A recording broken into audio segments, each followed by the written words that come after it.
ଛତୁ ଚାଷୀଙ୍କ ଗାଁ ରାଧାମୋହନପୁର।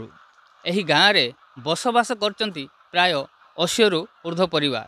ସେଥିମଧ୍ୟରୁ 70 ପରିବାର ଏହି ଛତୁ ଚାଷ ଉପରେ ନିର୍ଭରଶୀଳ। କିଭଳି ରହିଛି ଏହି ଛତୁ ଚାଷର ପ୍ରଣାଳୀ ଏବଂ ଏହି ଯେଉଁ ଛତୁ ଉତ୍ପାଦନ ହୁଏ କେଉଁ କେଉଁ ଅଞ୍ଚଳକୁ ବିକ୍ରି ବଟା ପାଇଁ ଯାଉଛି, ଚାଲନ୍ତୁ ଦେଖିବା ଆଜିର ଏହି ରିପୋର୍ଟରେ। ଗାଁ ସାରା ଛତୁ ଚାଷ। ଛତୁ ହିଁ ସେମାନଙ୍କ ଜୀବିକା ନିର୍ବାହର ଏକମାତ୍ର ପନ୍ଥା। ଆଉ ଏହି ଛତୁ ଚାଷ ହିଁ ସେମାନଙ୍କୁ ଦେଇଛି ନୂଆ ପରିଚୟ। ସେହି ପରିଚୟ ହେଲା ମସରୁମ୍ ଭିଲେଜ ଅଫ୍ ଇଣ୍ଡିଆ। ଆମେ କହୁଛୁ ବ୍ରହ୍ମପୁର ଉପଖଣ୍ଡରେ ରହିଥିବା ଗଞ୍ଜାମ ଜିଲ୍ଲା ଚିକିଟି ବ୍ଲକର ରାଧାମୋହନପୁର ଗାଁର କଥା। ରାଧାମୋହନପୁରରେ ରୁହନ୍ତି ପ୍ରାୟ 80ରୁ ଅଧିକ ପରିବାର। ଏଥିମଧ୍ୟରୁ ପ୍ରାୟ 60ରୁ ଅଧିକ ପରିବାର କେବଳ ଛତୁ ଚାଷ ଉପରେ ନିର୍ଭର କରିଥାନ୍ତି। ଛତୁ ଚାଷ ଦ୍ୱାରା କେବଳ ଗ୍ରାମବାସୀମାନେ ସ୍ୱାବଲମ୍ବୀ ହୋଇଛନ୍ତି ତାହା ନୁହେଁ, ବରଂ ଅନେକ କର୍ମଚାରୀଙ୍କୁ ରୋଜଗାର ଯୋଗାଇଥିବା ଯୋଗୁଁ ଏହି ଗାଁକୁ ମିଳିଛି ମସରୁମ୍ ଭିଲେଜ ଅଫ୍ ଇଣ୍ଡିଆର ମାନ୍ୟତା। ଛତୁ ଚାଷ ଯେହେତୁ ବର୍ଷ ତମାମ ହେଉଛି, ତେଣୁ ସମସ୍ତେ ବେଶ୍ ଆନନ୍ଦର ସହ ଏହି ଚାଷ ପ୍ରତି ମନୋନିବେଶ କରିଥାନ୍ତି। ଦୁଇ ପ୍ରକାରର ଛତୁ ଚାଷ କରିଥାନ୍ତି ଗ୍ରାମବାସୀମାନେ, ଗୋଟିଏ ପାଳ ଛତୁ ଏବଂ ଅନ୍ୟଟି ହେଲା ଧିଙ୍ଗିରି ଛତୁ। ତେବେ ଧିଙ୍ଗିରି ଛତୁ ମଧ୍ୟ ଦୁଇ ପ୍ରକାରର ରହିଥିବା ବେଳେ ଗୋଟିଏ ଧିଙ୍ଗିରି ଛତୁ ଓ ଅନ୍ୟଟି ହେଉଛି ସଜରଗାଜୁ ଛତୁ। ଛତୁ ଚାଷ ନିମନ୍ତେ ଆବଶ୍ୟକ ହେଉଥିବା ମଞ୍ଜି ତଥା ବିହନ ଗ୍ରାମବାସୀମାନେ ହିଁ ପ୍ରସ୍ତୁତ କରିଥାନ୍ତି। ମଞ୍ଜିକୁ ପ୍ରସ୍ତୁତ କରିବା ପରେ ଏକ ପଲିଥିନରେ ପାଳ ତଥା ନଡ଼ା ଭର୍ତ୍ତି କରାଯାଇ ସେଥିରେ ମଞ୍ଜି ପକାଯାଇଥାଏ। ଏହାପରେ ତାହାକୁ ଭଲ ଭାବେ ଦଉଡ଼ିରେ ବନ୍ଧାଯାଇ ବେଡ୍ ତିଆରି କରାଯାଏ। ବେଡ୍ ତିଆରି କରିବା ପରେ ଲୁହା ତଥା କାଠରେ ହୋଇଥିବା ବାଡ଼ରେ ବନ୍ଧା ଯାଇଥାଏ। ସମ୍ପୃକ୍ତ ବେଡ଼ରୁ ଛତୁ ଫୁଟି ବାହାରିବା ପାଇଁ ବେଡ଼ର ବିଭିନ୍ନ ସ୍ଥାନରେ କଣା କରାଯାଏ। ଏହାପରେ ବେଡ଼ରୁ ବାହାରିଥାଏ ଛତୁ। ବେଡ଼ରୁ ପାଳ ଛତୁ ବାହାରିବା ପାଇଁ 12ରୁ 14 ଦିନ ଲାଗିଥିବା ବେଳେ ଧିଙ୍ଗିରି ଛତୁଟି 25ରୁ 30 ଦିନ ମଧ୍ୟରେ ବେଡ଼ରୁ ବାହାରୁଛି।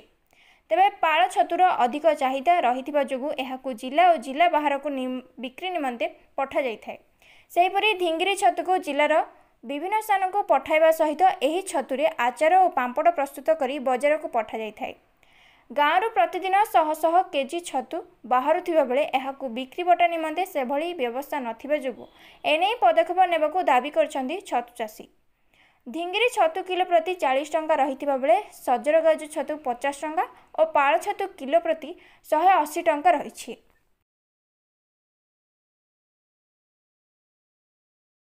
ଗାଁର ସମସ୍ତ ଗ୍ରାମବାସୀମାନେ ଛତୁ ଚାଷ କରିଥିବା ବେଳେ ନିଜ ଫାର୍ମରେ ଚାଷ କରିବା ନିମନ୍ତେ ସହାୟତା କରିବା ପାଇଁ ବହୁ ମହିଳା ଓ ପୁରୁଷ କର୍ମଚାରୀଙ୍କୁ ନିଯୁକ୍ତି ଦେଇଛନ୍ତି।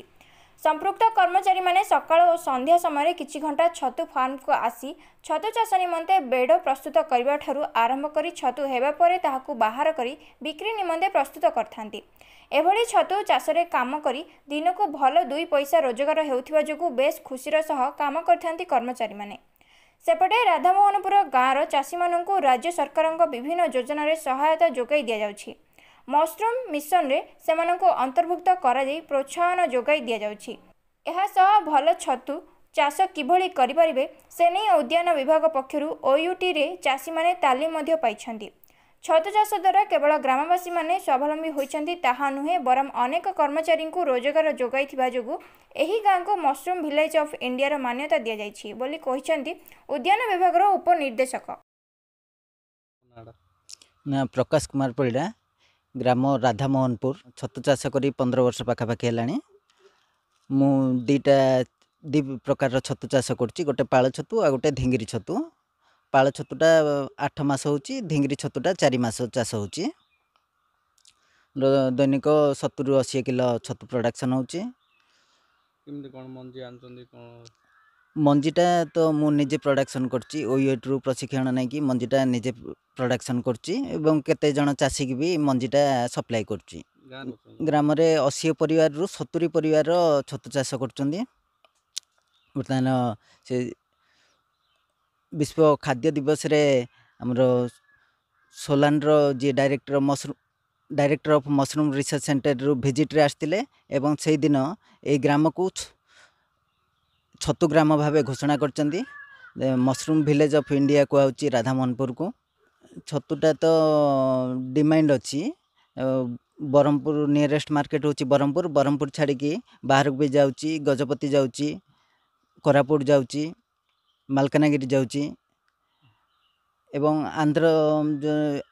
आंध्र भी जाऊँगी किसी ଆଉ राज्य सरकार टू सुविधा पाउचु MKUI रे बहुत जन चाषी पाइलानी प्लस MIDH रे भी चाषी की सुविधा मिलुची तथापि माने बिक्री बटारे टिके असुविधा होची बिक्री बटा माने आमे रेटटा फिक्स करि पारनु चाषी व्यवसायी जहाँ रेट देले से उपरे आमे ताकू अपोज किछि करि पारनु कहीं ना आमको जदि मिलता किसी सरकार तरफ डायरेक्ट सेल चाषी जमी डायरेक्ट तार प्रोडक्टा सेल करिए से भाया जदि दुकान बजार किसी करते ताहले आमे बेनिफिटेड होता।